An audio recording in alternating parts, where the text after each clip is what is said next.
A watched brand never hatches.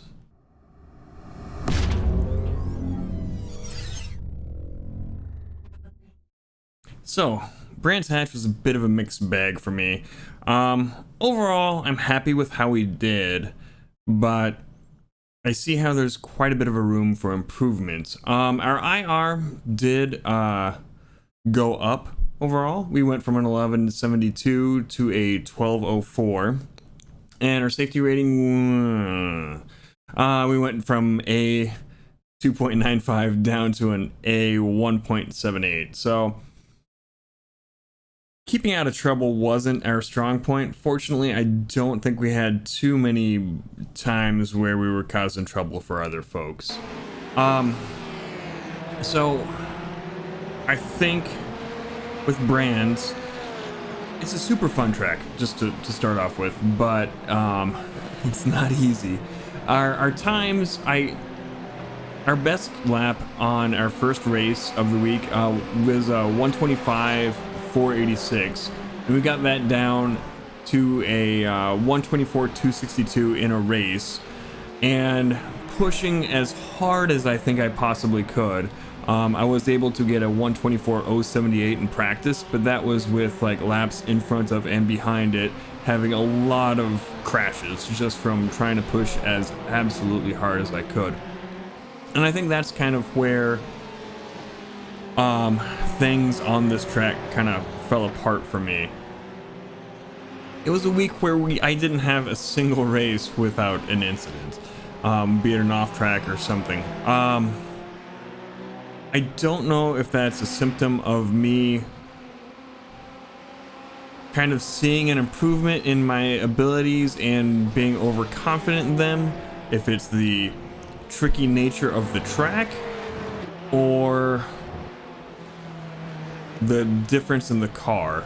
Like, I don't know what's causing this, because like it seems to be a little bit of a trend this season that I'm having more races where we'll be doing well and then a slight mistake will end the race for us, versus last season I felt my biggest strength was my ability to finish races, and this season we're kind of trading that ability to finish races for a bit of speed, which at some point I guess that might be the trade you start to make when you get closer and closer to the edge, which is what you need to do to be fast. But there's a bit more to it than that. I'm sure it has to be. There has to be something a bit more to it than that. Otherwise, good people wouldn't be good. Or skilled people wouldn't be skilled, however you want to say that. The turns that were like the most caused me the most problems were probably turn one, with its the downhill nature of it, where you're trying to brake as the turn is starting, was a little bit tough, and I wasn't confident enough. I didn't have the skill, I don't think, to hold that, get on the brakes at the right time to get all the speed out of it that I could. I, over the course of the week, was able to do better at it, and then the rest of that whole section to the first straight could cause some problems for me. But yeah, that first corner was a bit of a doozy, and then sometimes in the back half I'd have some problems. There were a number of races where we still finished well, but I'd still have a spin. We were just, well is a relative term. Well, for me, there was one where I think where we got fourth, but we still spun out in the middle of it, and didn't lose any places because we were far enough ahead of the people behind us. We were slower than the car ahead of us by enough that I don't think I was going to get any more positions unless they had a big mistake. And we recovered quickly enough that it didn't seem to matter. The last race of the week was kind of a bummer because the one fella who qualified faster than us didn't bother to race. He just set a really fast qualifying time and didn't grid, didn't ever pull a lap. the guy who was effectively second pulled out ahead of us early on, and then, you know, he had an issue and crashed, and we spent the rest of the race 10 seconds ahead of everybody until the last lap on the first corner, and I kind of made a mistake, got a wheel in the dirt, and yeah, the back end of the Porsche became the front end. We were able to turn that one around a little bit and we still ended up with 4th place in that race, but it would have been a 100% clean race with a win, and yeah, you win some, you lose some. Overall, I think we did all right. This week in the Fanatec GT3 challenge, we placed 77th in our division. It wasn't a super popular week. It's not a popular track, I don't think. Even though, like I said, it is super fun, just very challenging.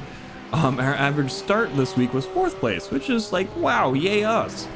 Our average finish, however, was 8th in that series. Yeah, being like I said, I took myself out more often than it seemed absolutely necessary. And that puts us in that series in 49th place in our Division 6, with an average start of 7th and an average finish of 9th. And then the VRS GT Sprint Series, we placed 77th this week with an average start of 12th and average finish of 12th. Overall, we're 60th place with an average start of 13th and average finish of 13th.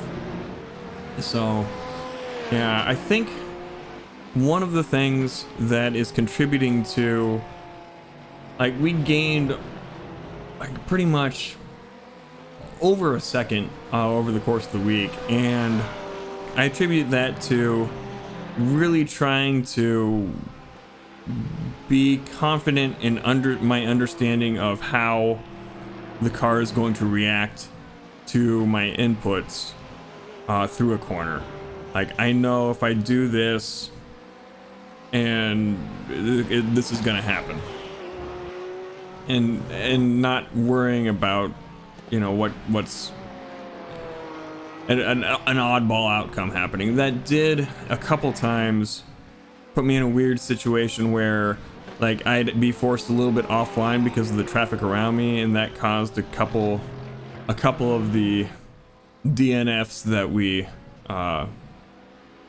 experienced over the week. But yeah, I think that has helped me with my improvement the most this week, along with the track guides that I watched.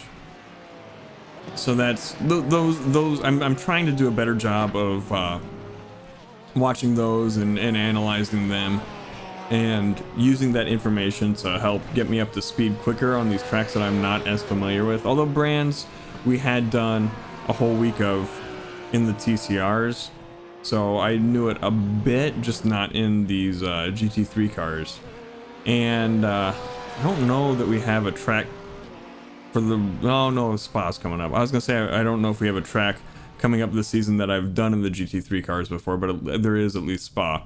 Next week, however, takes us to the Snetterton Circuit 300 layout, and I've never driven that at all, unless maybe it was in some other game, which I don't think I don't have any experience on this track. I did watch a lap guide before recording this, and it looks like it's going to be challenging. Somebody in my chat called it one of those tracks that just kind of reminds you of the middle of a field somewhere, which another track like that we did last season was Phillip Island, which I wasn't the biggest fan of. We all know that I don't like the tracks that I don't know. So we'll see how quickly we can get up to speed with it. Who knows, by the end of it I might be loving it. It looks interesting, but yeah, getting the corners down when they're rather featureless is a bit of a challenge, we'll say. So if you want to check that out live when we head there, go ahead and head on over to twitch.tv/thepiltdownman, As always, hit the subscribe button. It helps out a lot. Thumbs up if you liked the video, thumbs down if you didn't.